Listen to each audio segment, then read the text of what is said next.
Sa iba pang balita, natupok ng apoy ang nasa 50 kabahayan sa bahagi ng Pretel sa lungsod ng Maynila. Ayon sa Bureau of Fire Protection NCR, mabilis na kumalat ang apoy dahil gawa sa light materials ang mga bahay dito.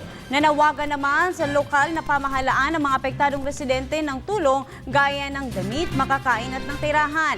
Halos naabo naman ang mga bahay dito, gayon din ang mga kawad ng kuryente. Nagpapatuloy ang ginagawang investigasyon ng mga otoridad sa tunay na sanhi ng sunog, gayon din kung ilan ang kabuoang pinsala.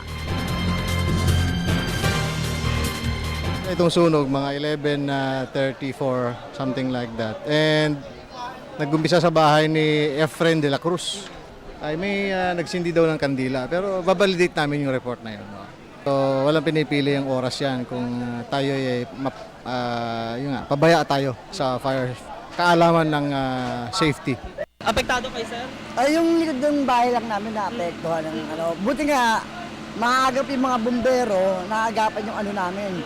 Pero marami na rin nadamay na Pero kung hindi nagbago, ihip ng hangin, ubus kami rito lahat. Labahan namin, tapos mayroon akong lamesa dyan, may tindahan ako dyan. Mayor, tulungan niyo naman po kami kasi talagang walang-wala. Nasunog lahat-lahat, limas. Pati nga mga ng anak ko, yung gamit ng anak ko sa eskwelahan. Wala akong nailabas na gamit niya kasi nasa taas. Wala akong naisalba.